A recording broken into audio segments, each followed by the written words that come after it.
Good afternoon, everybody. We're going to give everyone just a minute to join. We'll be right with you.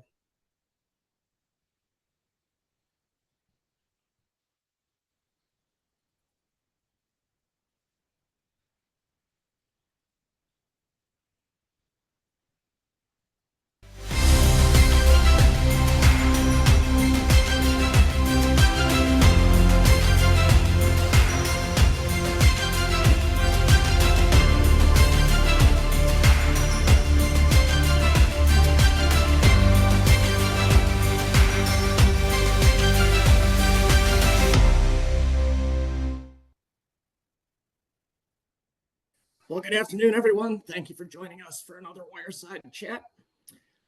Today, we're going to be talking about the big changes in the BEAD program that came out from the NTIA about 2 weeks ago.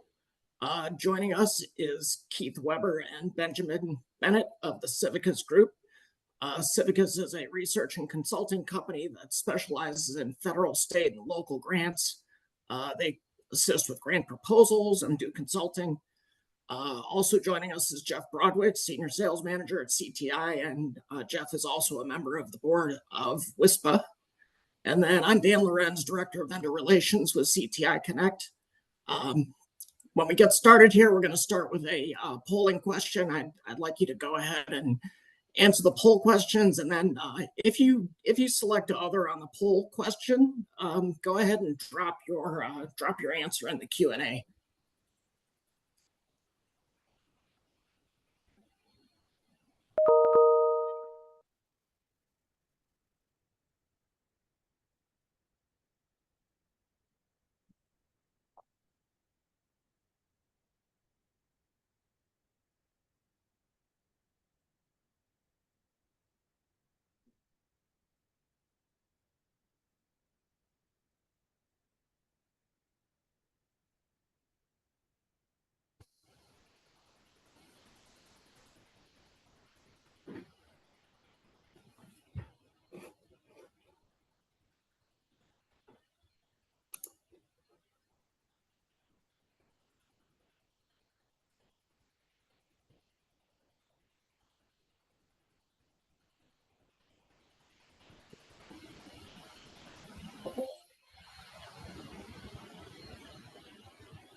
Okay, Taylor, can we see the results?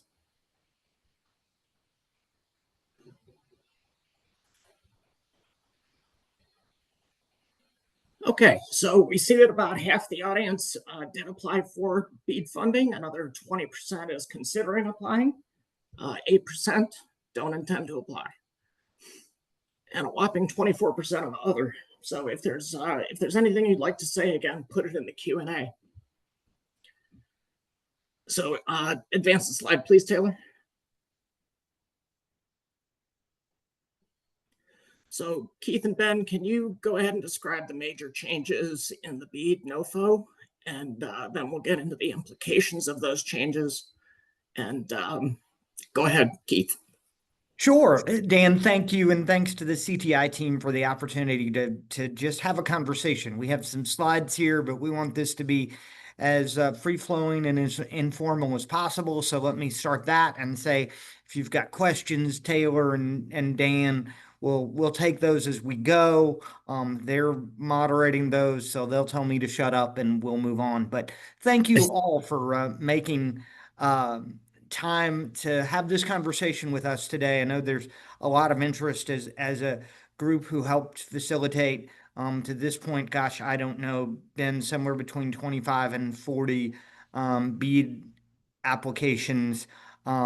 This one is of interest to us too, and it's one of the reasons we sought to dive in. So let's just start from the beginning. Obviously, we know that on June 6th, after much talk in Congress and with the Department of Commerce, NTIA issued a new BEAD NOFO. They rescinded all other proposals, which means those states that were finished, Delaware, Louisiana, Nevada, are no longer finished. Anybody else that was in any part of the selection process has to start over essentially. So we're competing again. Some states are going to determine to the extent to which we're competing again, and we can get into that in just a minute. The goal, however, being primarily a couple of things. One, that the biggest and really almost only differentiator now is going to be cost per pass, cost per connection, and that cost and how fast this thing can get deployed are the two biggest drivers in the new NOFO, and we're going to see that in the differences that are in the next slide.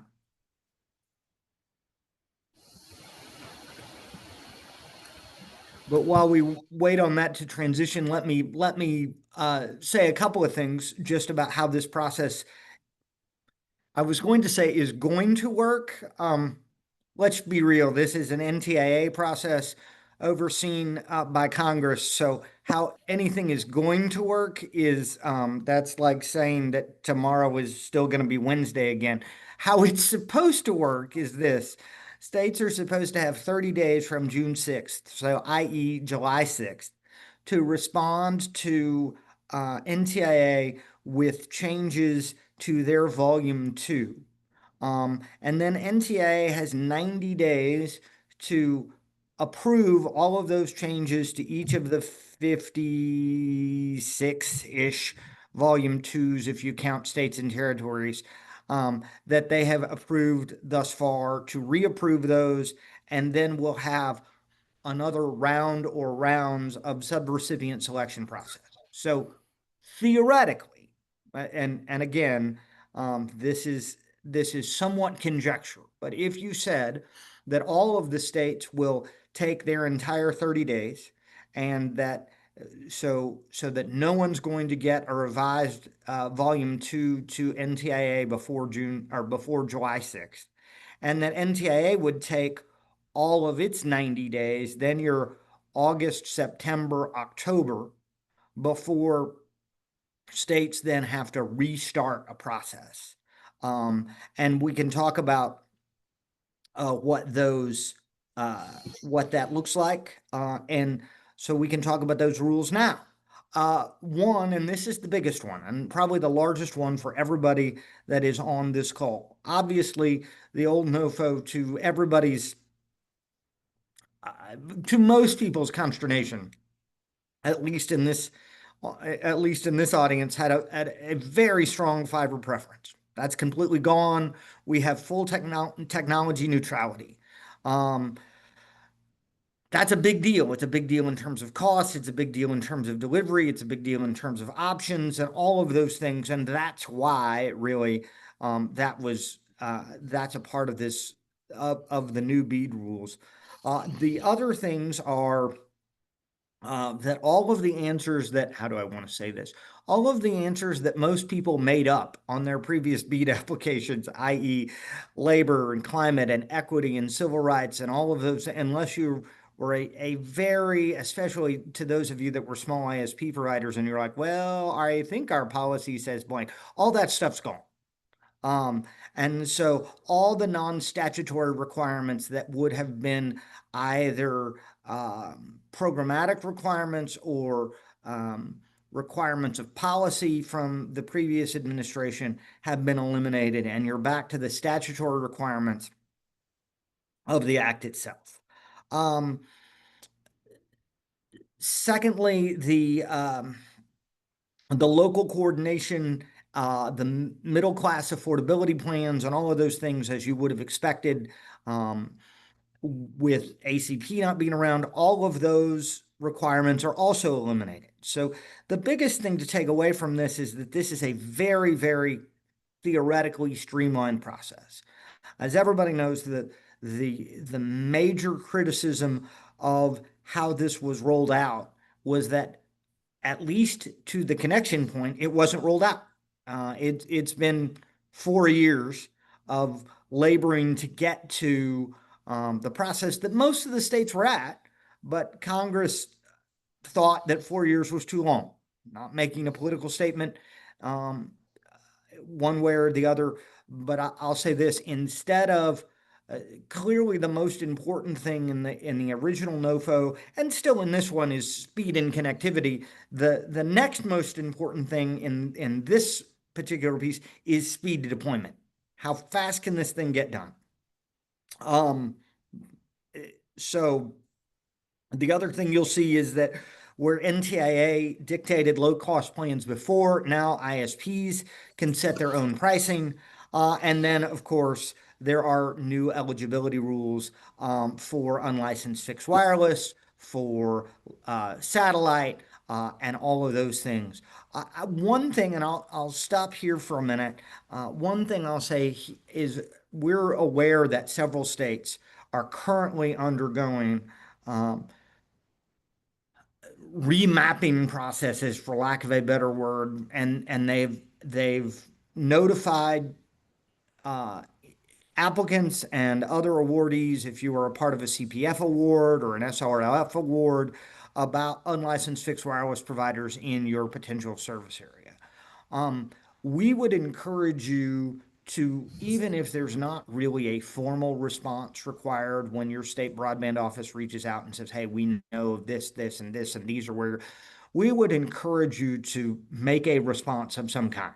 Not necessarily saying consult a lawyer, but if they ask you to respond because the map's going to change because of unlicensed fixed wireless, I would say this: it's in our view imperative that your response is on record, even if your response is, yeah, we know you're going to do that and we don't like it, or we know you're going to do that and this is our. Doesn't have to be doesn't have to be a 2,000 word legal opinion, but I do think it's our advice that you sort of reserve your spot, if you will, at least in the comment line. So I'm going to stop here for a minute. And Jeff, I saw somebody's hand go up. Yeah. So a couple things. One, reach out to your state if you haven't already, like now. As soon as we get off the webinar, talk to your state now, whether you plan to apply or not. The other is a question for Keith and Benjamin. Do you see lawsuits slowing this process down? I mean, I haven't heard of anything, but figured I'd ask. I'll just say candidly, I'm surprised we haven't seen any already. I'm shocked, floored, flummoxed. I keep expecting that there will be one every day. Jeff, I would ask you, I'll turn that question around and ask you to put on your WISPA hat. Organizationally, have you guys heard of anything yet? Not that I'm aware of, but we haven't talked about it for a few days. So I don't know, Ben or Dan or anybody else on the call, if you want to chime in, but my expectation is that somebody somewhere will sue. $42 million is a lot of money not to sue over.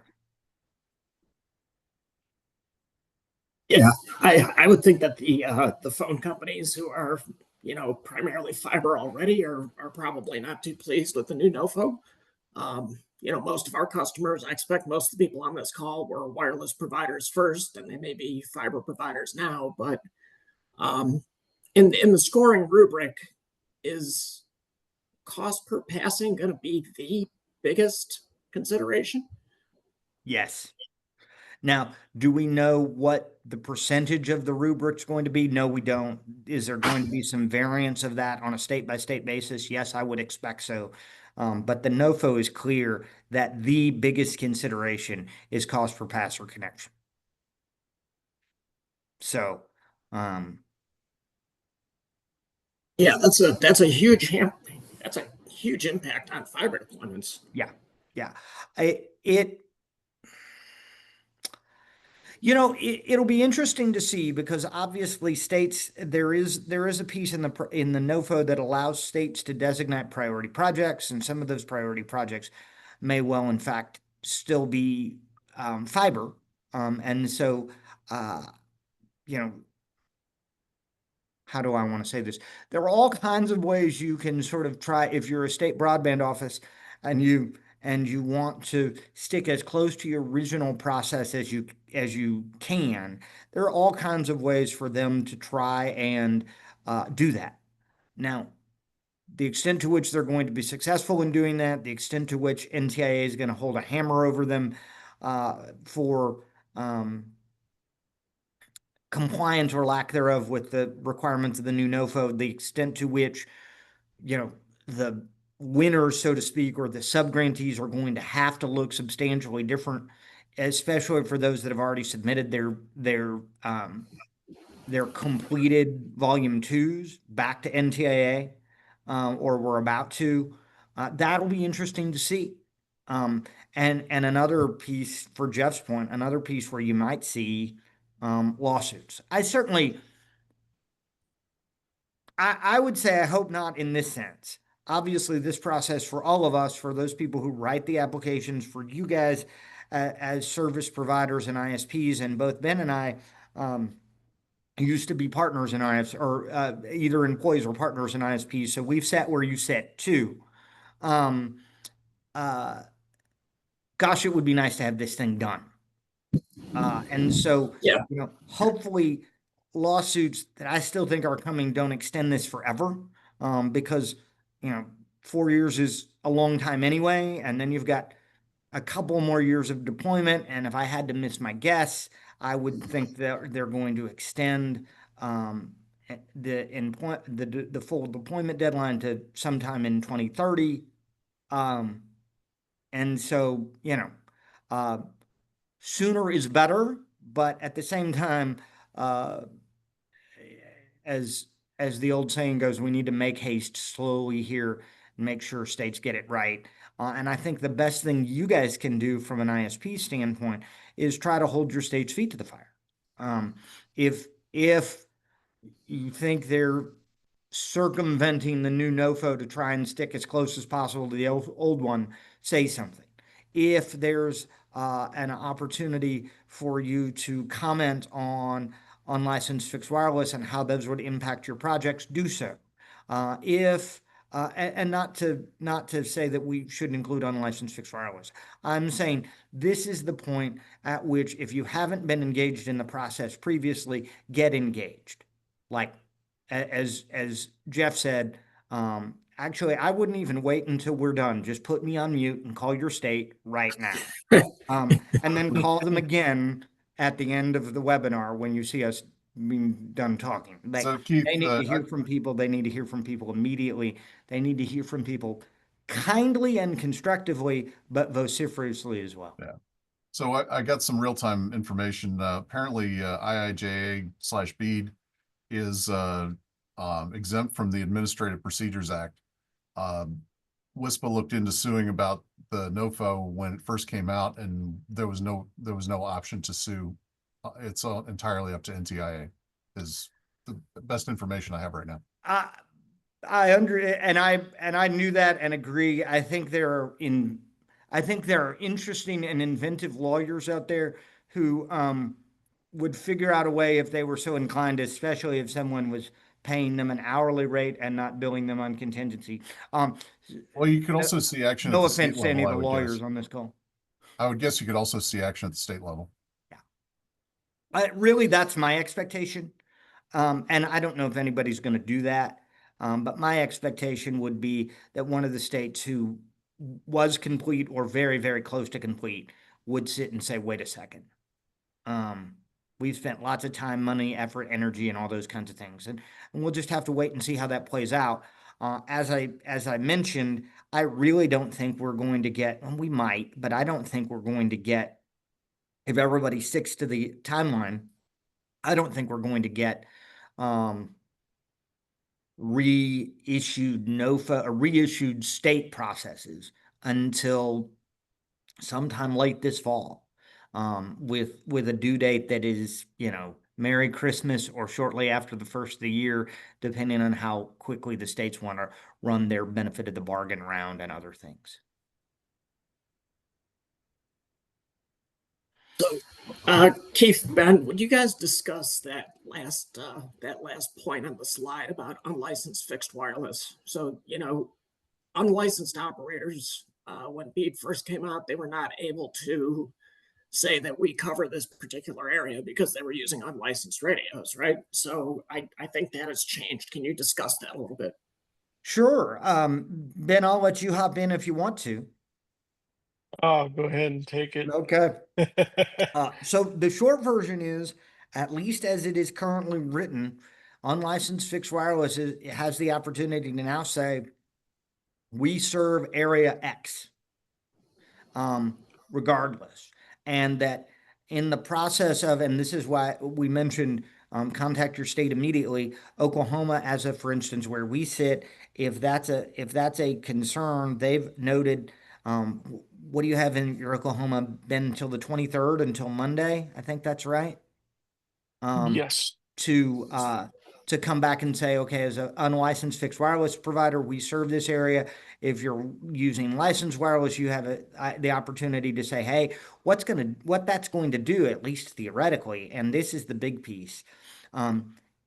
It should take nationally hundreds of thousands of what were considered serviceable VSLs in the original NOFO off the map. And so from an ISP perspective, one of the things that is so this is a little bit of a trade-off, right? One of the things that is the best part about this, about the new rules, is there's no fiber preference, and so you can compete with wireless. One of the things that is challenging for those of you that are not in the unlicensed fixed wireless space is it's going to potentially, at least, and in some areas, unquestionably, drastically change the economics of a particular net, polygon, whatever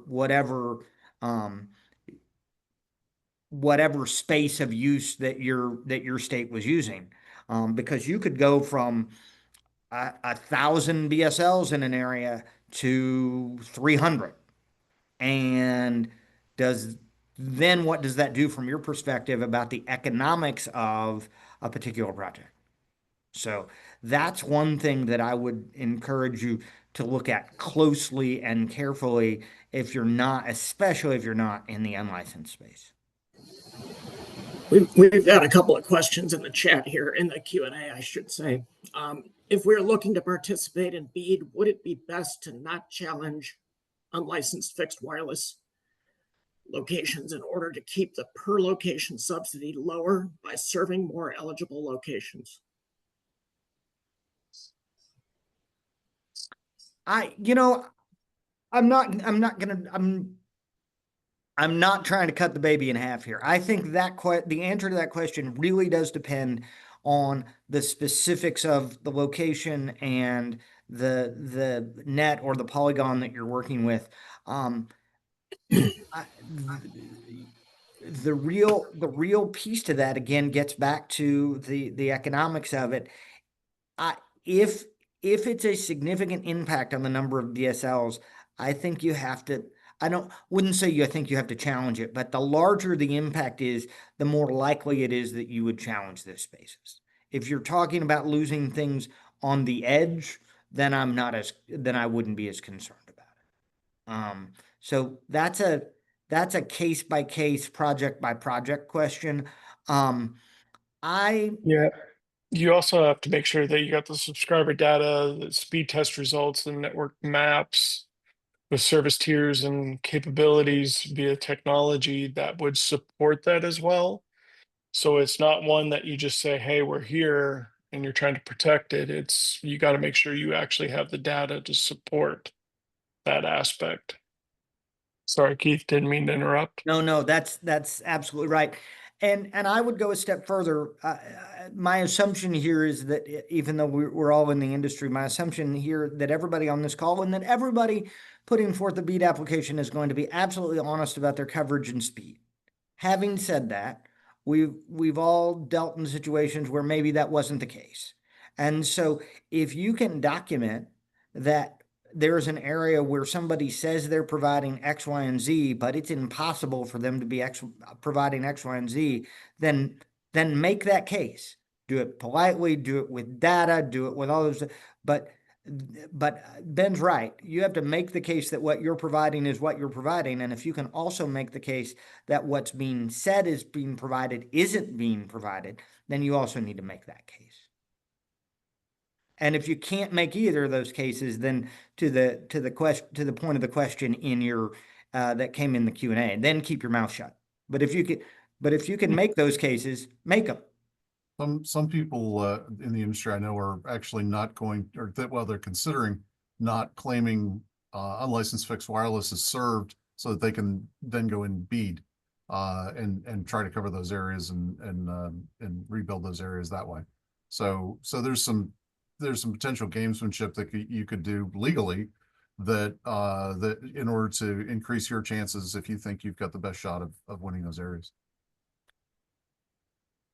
Let me get to this next question in the Q&A. About 6 weeks prior to the new NOFO, a group from a New York law school issued a detailed report saying effectively that many, approximately 57%, of the originally envisioned number of locations are now already wired. Given that the program being towards low-cost option and unlicensed fixed wireless, a big beneficiary of that, is it fair to say the total funding flowing to this program will be significantly smaller than originally planned? The answer to that is maybe, and I'm not trying to be coy here. So let me be clear. That money's been allocated and approved. It's been reallocated to the states. It would take for that money to be, for that amount to be smaller, it would take it being included in a rescission bill similar to the one that the House just took up. So yes, that's possible, but it's not possible unless it's in a rescission bill because it's already been allocated. Now, might that happen if every project were approved and instead of spending 42 billion, you spent some number less than that? Sure. But can it just happen as a means of saying, oh, we didn't want to spend that much money anyway, so we're not going to? No, they can't do it that way. Another question here. Didn't they already disperse the money to the state anyway? Yes. States Yes. So you'd actually have to get it back.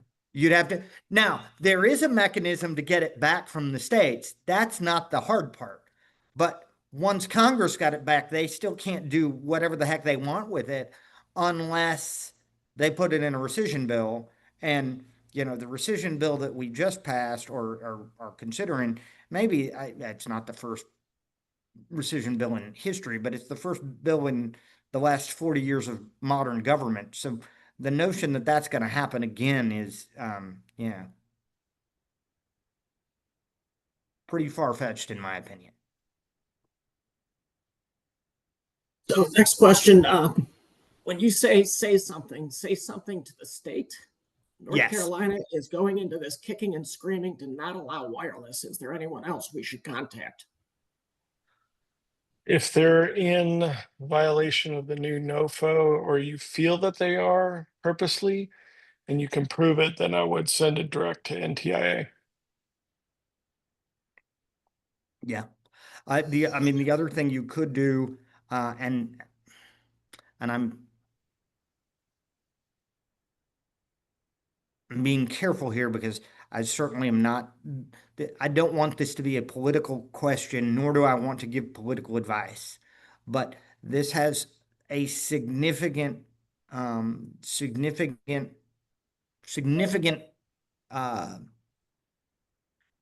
interest in Congress. And so I would expect that a number of people are going to file inquiries with their congressperson just to make sure Congress is tracking things.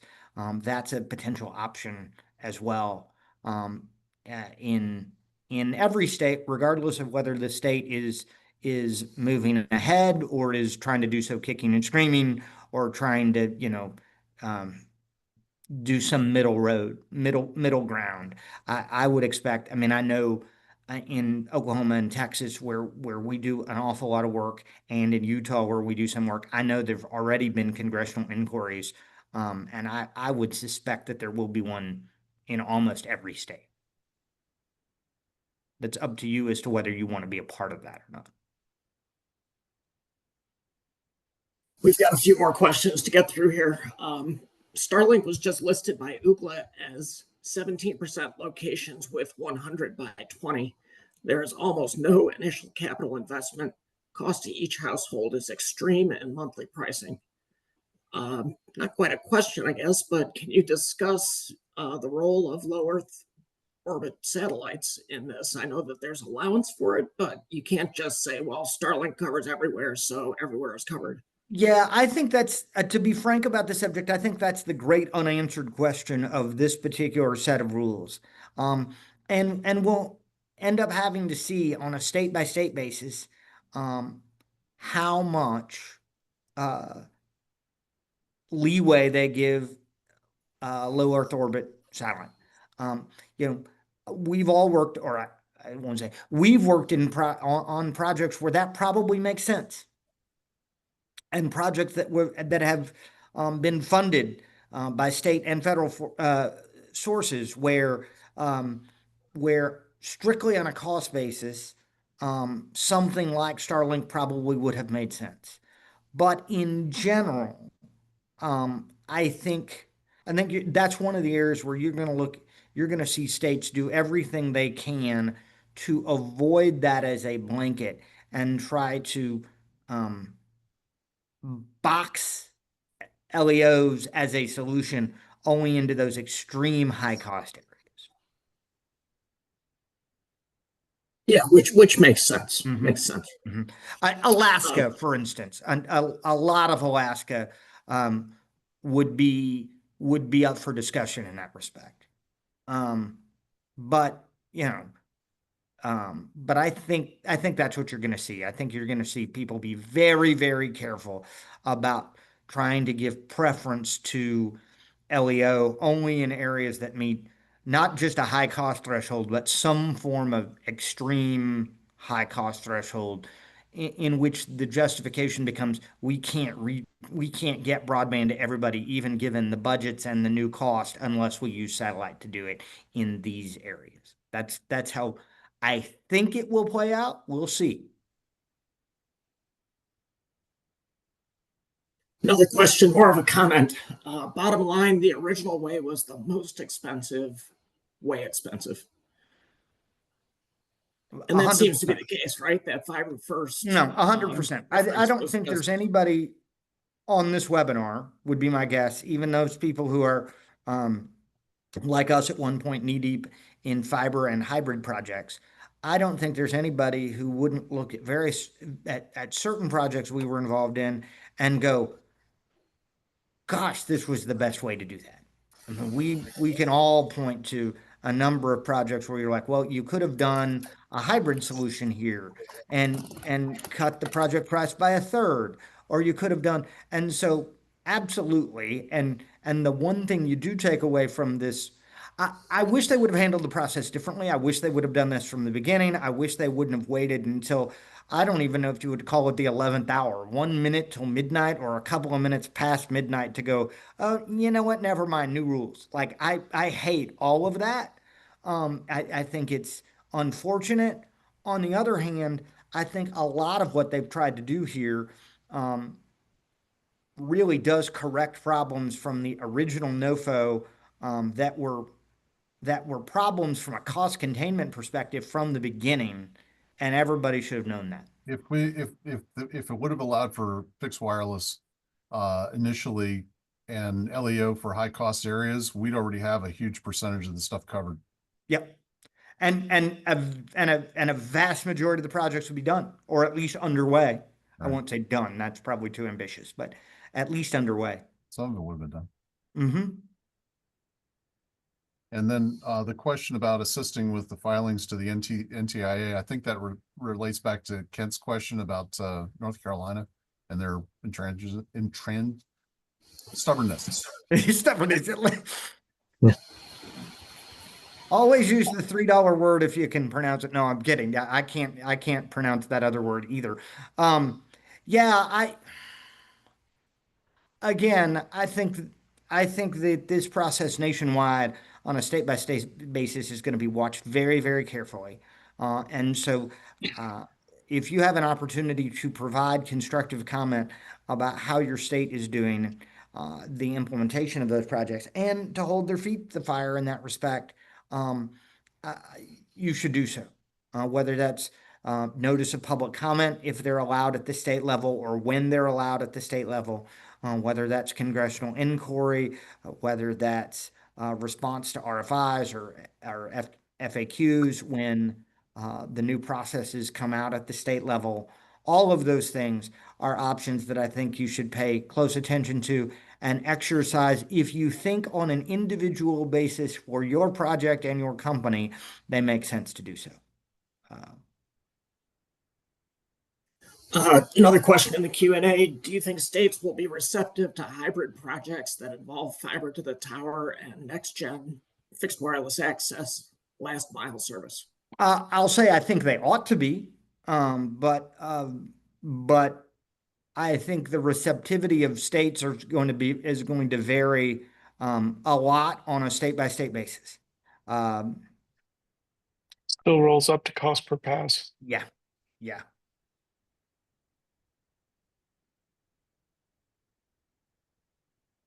Very good. That's all the questions in the Q&A so far. We're at 2:36 p.m., so we still have a fair amount of time on the call. What's next? What should these operators? I mean, you've said to all the operators, call your broadband office ASAP. Do you guys assist with things like letter writing and We do. We assist with not advocacy in the sense that it's lobbying, not going there, but in terms of trying to position messages and talk through what you should say to who, sure, we do. We do that. The other thing I would say, just before it slips my mind, for those of you that operate in multiple states, remember that the processes are going to be slightly different, especially the reporting and timing processes, or could be slightly different from state to state. And so make sure that for those of you that operate in multiple states, you're paying attention to every state in which you operate. And let me be a little more forward looking there and here and say, and to the states in which you might operate for those of you that were looking at BEAD funding to be in a state to help you enter an area in which you were not, that is not in one of your current jurisdictions. Just there are in this Be case, mindful of the nuances. yep, 56 sizes fit all as opposed to one size fits all, because you're gonna have roughly 56 jurisdictions to deal with for some of you. Dan, I think yeah. Go ahead. No, go ahead. No, I was going to say. I was going to suggest that we move on to the next slide and talk about the scoring and that sort of thing, because a lot of these operators are hybrid already. Taylor, if you can advance, there we go. If you guys can discuss the scoring. Sure. So we've talked about this ad nauseum already, but let's just say it one more time. The definitive biggest piece of the score in the new NOFO is total project cost divided by DSL served, cost per connection, cost per pass. That's it. If you can't get there, now, what's that going to be? That's going to vary significantly on a state by state basis, based on topography and those kinds of things. The NOFO does not say it's got to be X. So be careful there about understanding, again, the nuances of where you are and where you operate and what your individual state expects a good cost per pass or cost per connection to be. In fact, I would argue or assert, not really argue, that understanding that to the best of your ability and what expectations are They're based either on past CPF awards or SRF awards, or your relationships with industry associations or your state broadband office is one of the most important things you can determine. What does that cost have to be to at least be in the ballpark, so that you can, from an economic standpoint, determine if you can get there or not. Then the second piece is obviously is if I'm sorry, did I catch background noise? Okay. The second pieces of the scoring criteria are speed to deployment. Again, how fast can you get this done? Technical capabilities, which we all know from the previous piece, are speed, latency, reliability. And then if you are an existing provisional awardee, you may in fact get some weight of your new application. And Jeff, to your point, I think that's a way of trying to ward off potential lawsuits. But we'll see how that goes. But I think, Dan, to that point, the two things you really need to take away are this. I was going to use the word cheap. That's not the right word. Inexpensive and fast. And by fast, I don't mean speed of connection or latency. I mean, how fast can you get it done? And those two things, more than anything else, are going to drive the scoring, or back up, are supposed to drive the scoring in under these new rules.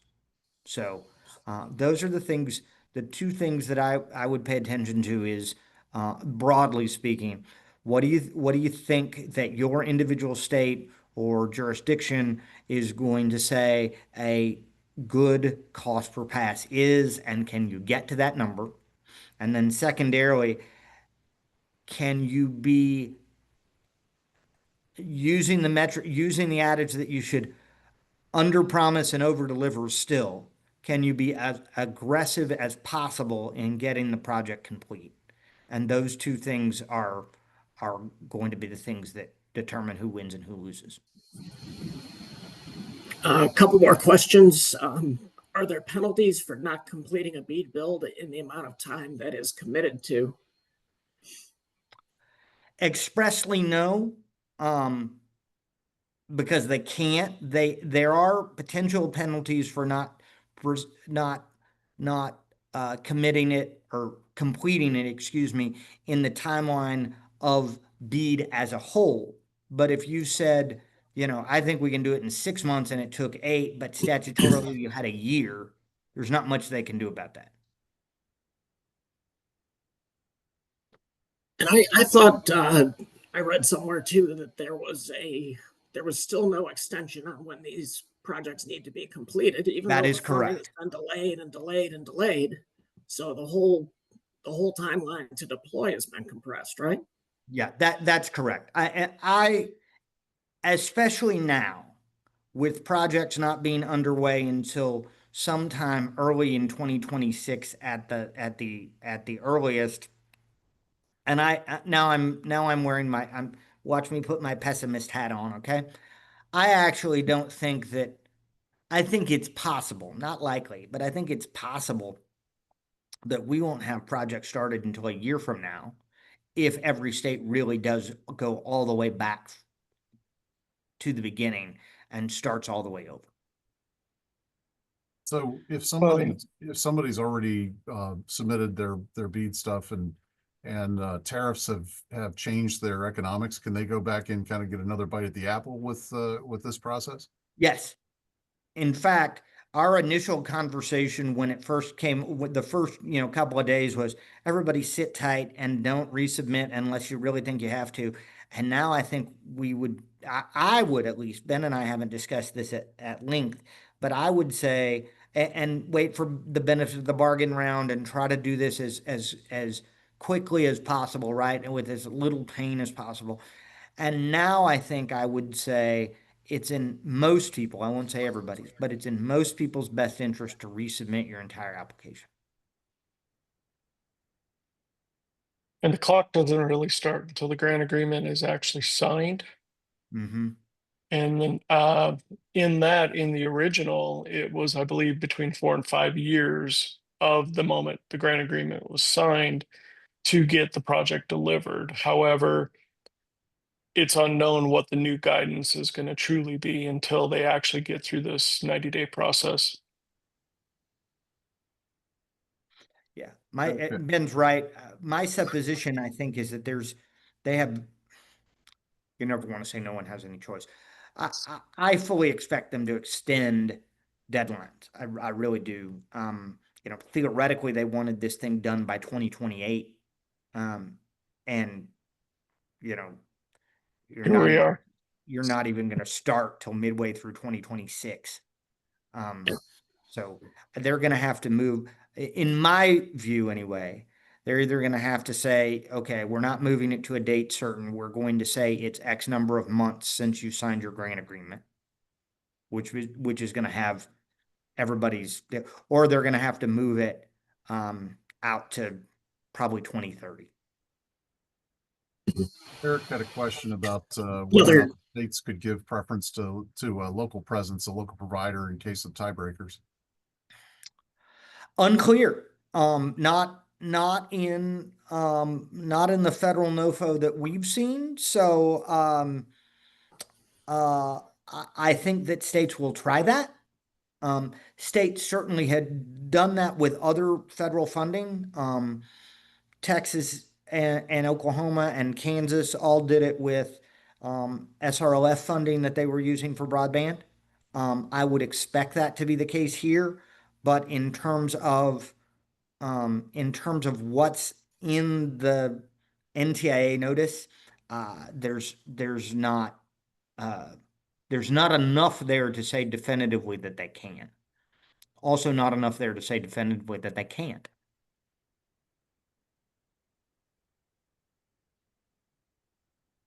So, again, going back to that question, Jeff, and everybody, please, please, please politely make yourself a nuisance at your state broadband office, because you really have to know what they think they're going to do. And I hope that you are in a state where your state broadband office is effective and responsive and engaged with ISPs and other service providers, and that you really think that you can get some constructive dialogue going around those things. If you're not, then I don't know, go to church more, pour yourself more whiskey.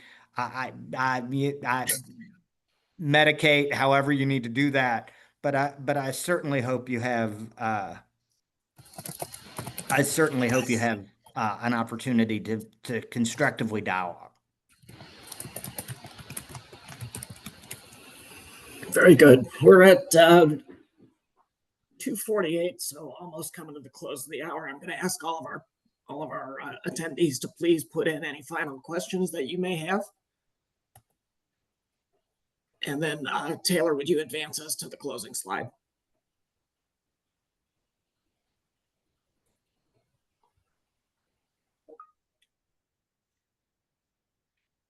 Well, I think we've covered most of this, but we'll just sort of reiterate, right? Lots of opportunities. This is the part that should make everybody on this call very excited. Fiber preference gone, well, almost gone. Fiber dominance certainly reduced.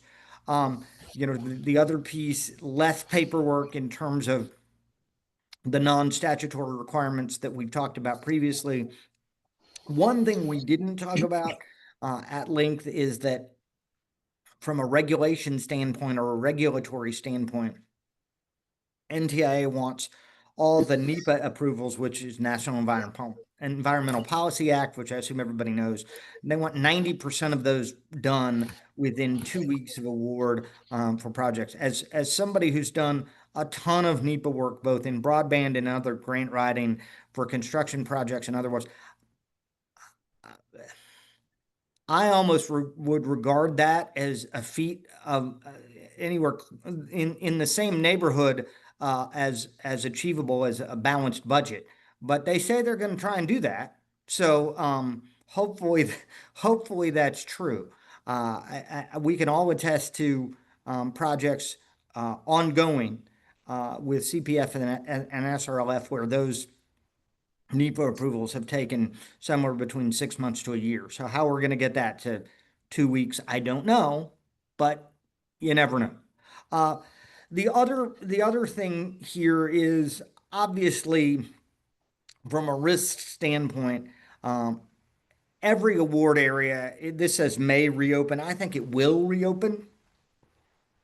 You're going to have the opportunity to sit still and to stand by your original application. For some of you, that may be the best thing to do, but you run a significant risk there, and you're going to have to evaluate what that means for you and for the likelihood of winning. There will clearly, I would assume, be more bidders in this round. I noticed, Dan, and this would be an interesting question, except that we don't have 9 minutes left. So if anybody wants to provide some comment. I noticed that in the beginning of the poll, 20% of people said you were still considering BEAD. So my question is, and really, I think it's the question you need to think about for yourselves. And I know if CTI can help you walk through this, and if we can from a strategy standpoint, we'd be happy to. But the question really is, what about the new NOFO makes you still consider BEAD, especially if you weren't before? And are you thinking about that appropriately, effectively, as comprehensively as you might need to be? So, for those of you that are like, well, I was on the fence and now because it's not fiber preference, I'm off the fence. Good, that's great. But there are other things to think about as well in that respect. And so just be aware that I think those are important pieces. The other thing is, if they're going to at all meet all the timelines that we've talked about, this is going to happen quick, fast, and in a hurry. So you got to be ready to move. And we've talked about worst case scenarios about NEPA. We've talked about, well, what if the states take their full 30 days? And what if NTIA takes their full 90? And then what if people run a 60, 90-day approval process as some states did? I don't think I think some of that's going to happen this time, but I would expect that everybody, well, I won't say everybody, don't want to speak for everybody, but the vast majority of the states are going to say your benefit of the bargain round is going to happen next week once everything's approved by states, or it's going to happen within 2 weeks, or if you're going to give me a new proposal, you've got 10 days to do it, not 30. And so be prepared for the risk associated with these processes moving as quickly as statutorily allowed, because if they did it the way they did it previously, we'd be June, July, August of next year before we were talking about projects that were starting. And for a variety of reasons, they can't afford to do that. When you say be prepared, how? So once you have a sense of how many BSLs are in your new service area, what's left, now that make the decision as quickly as is reasonably possible, if that makes sense for you from an economic development standpoint, and then or from an economic standpoint, and then start to work on engineering immediately. Don't be like, okay, we don't, and if you need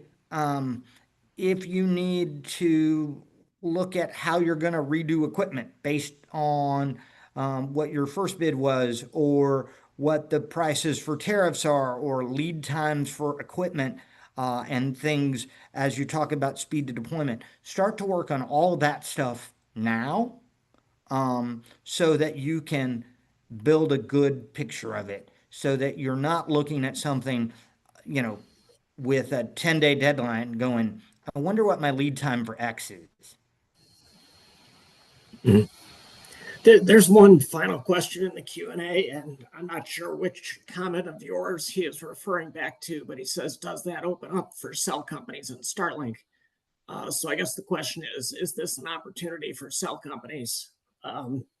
and Starlink, which we talked about Starlink, but what about mobile providers and mobile routers, 5G service? Yeah, so according to the technology neutrality, the answer is yes. Now, how much of that's in play? I don't know. I really don't. That's one of the things that, to me, as we look at this process, it's hard to. It's really hard for me to gauge how involved they're going to be, because outside of cell, all the other technologies that we've talked about, wireless, satellite, have been engaged in this space and in BEAD for years now, in a way that cellular really has not. And how fast can they gin up an effort? Another question. Any items in the initial NOFO not mentioned are still in full force? Yes. Wow, that was definitive. I know. So if this didn't rescind something, then we should assume that the previous NOFO is still in force. Well, but remember, the language in the new NOFO said that almost everything in the old NOFO was rescinded. So look at the rescission language in the new NOFO very carefully, because while the answer is true, the other corollary to that answer is there is very little left of the old NOFO that wasn't addressed by the rescission language in the new one. So the answer is yes, but I don't know that that does you a lot of good. That's like what's left, the directions to grandma's house, because they pretty much told you everything else didn't matter anymore.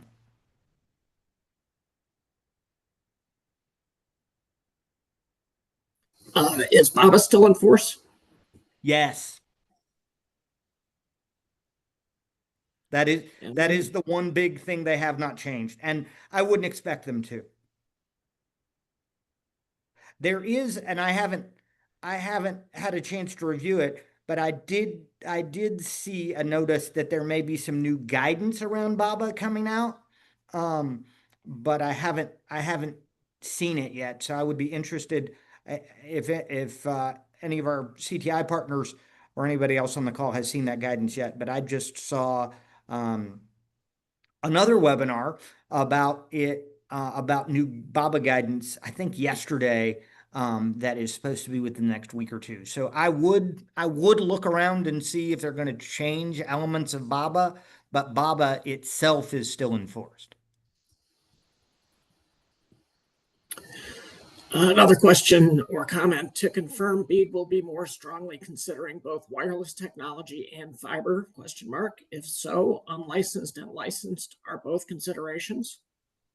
Correct. The one caveat to that I would say is your question as phrased is 100% correct, or comment as phrased is 100% correct. The ancillary comment to that, however, is it's going to be very, very rare. The cases in which fiber can be as cost effective as either licensed or unlicensed wireless are going to be very, very rare. So your answer is yes, but then the next filter to that is cost per pass or connection, and then that falls apart a little bit. Another question here. I don't know what this term is. Do CAIs still have to be served with 1 gig by 1 gig service? Yes, but the NOFO changed the definition of what a community anchor institution is. So they really just tighten it back to its original definition. Some previous guidance past the NOFO had expanded the definition of CAIs. So be careful to read the, I'll say, revised and tightened definition of CAIs that's in this new NOFO.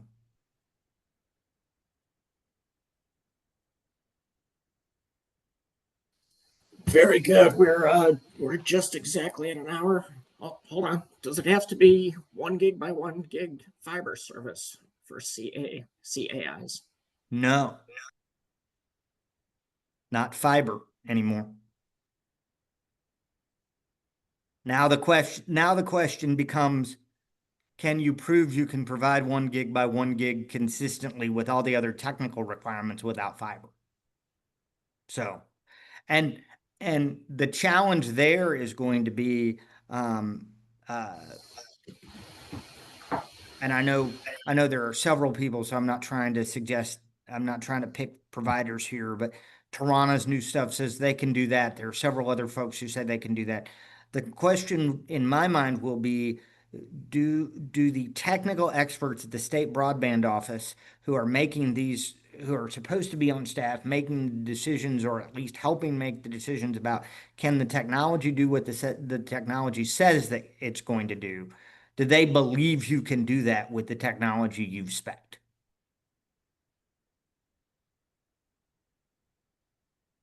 And then secondarily, after that, does NTIA believe that? I mean, there are two pieces. Now, I don't think NTIA is going to get in those kinds of weeds, but the states are supposed to have an evaluation in their in their process that says, okay, you can do with the technology you've given us what you say you can do in terms of technical output, speed, latency, connection, all that.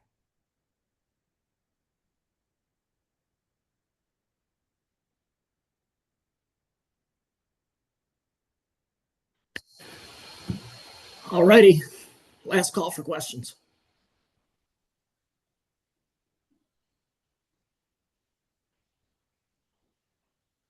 Okay, if you think of anything after the webinar, and if you want to get in touch with Civicus Group, just reach out to your CTIconnect sales rep, and we will get you connected with Keith and with Benjamin. Keith, any final closing comments you'd like to make? No, just to say two things. One, Dan, Jeff, thank you, and the CTI team for the opportunity to come have part of a conversation. Thanks to everybody who participated today for some great questions, and for taking your time to engage in this process.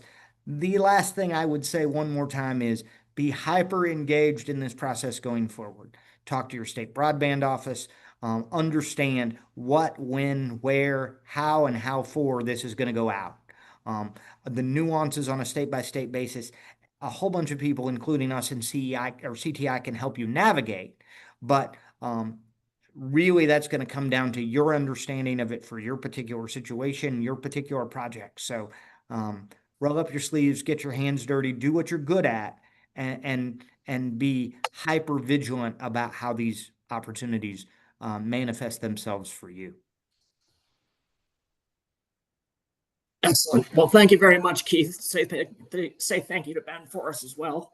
And Certainly. we'll close it here. Thank you to everybody who attended. And again, if you have any questions or need any information from Civicus, just email your CTIconnect sales rep.